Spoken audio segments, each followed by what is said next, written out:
Hi friends.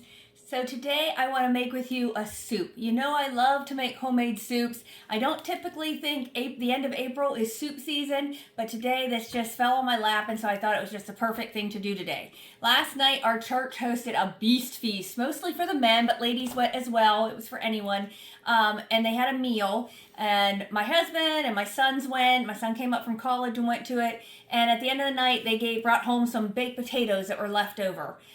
From the beast feast. And my first thought was I was just going to fry them up, and then I thought, no, I'm going to make some baked potato soup. So I make many potato soup recipes that I love, but this one's nice because it can use leftover baked potatoes. So this is baked potato soup.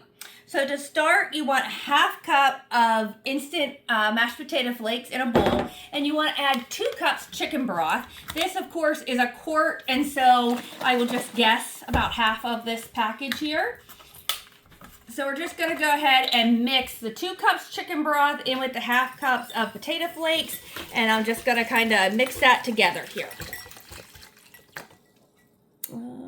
Maybe a little more. All right.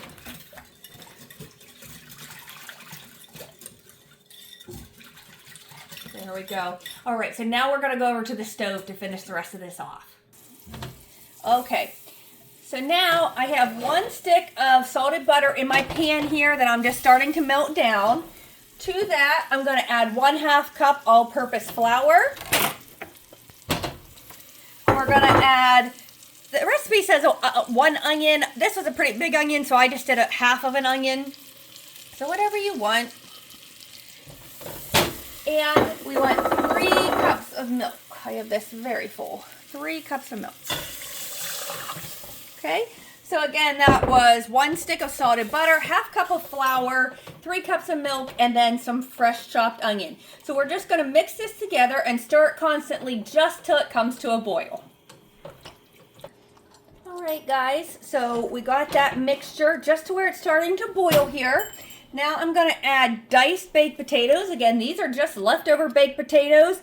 It doesn't matter if you did them with butter or oil or anything on the skins, just chop them up. This was 3 medium-sized potatoes.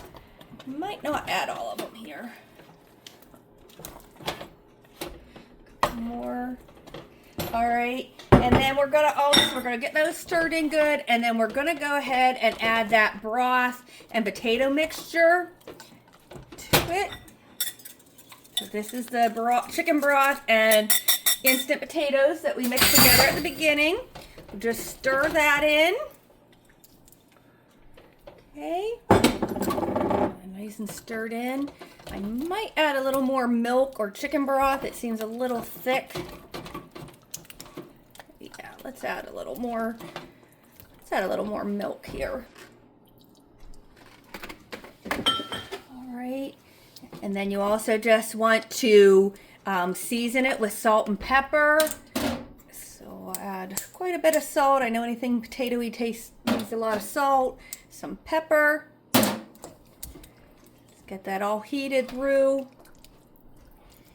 It's still pretty thick. I might add a little more milk yet.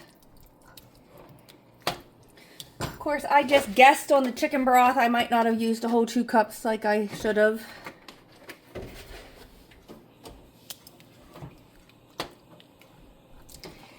And there you go. There, we're just going to get that heated through. But this is that yummy baked potato soup. And it's just a great way to get leftover baked potatoes all used up. All right, guys, I went ahead and added the rest of the potatoes, and then I added quite a bit more milk and chicken broth. It was just a little thick for me. This is about the consistency I like it, but you can make it as thick or as thin as you like it, okay? So now that that's all heated through, I'm just going to go ahead and dish some up here. Of course, I'll make a mess with it because that's my trademark. Wipe that off. We'll go ahead and add a little bit of cheese on top of our baked potato soup. And some bacon bits. And then I'd love to add some fresh chives. I don't have any, so I have the dried chives. I'll just sprinkle some of those on there for, oh, that's not a shaker. for color and for taste. There you go. There is the delicious baked potato soup, just using your leftover baked potatoes and getting them used up. Hope you all have a wonderful day. See you next time.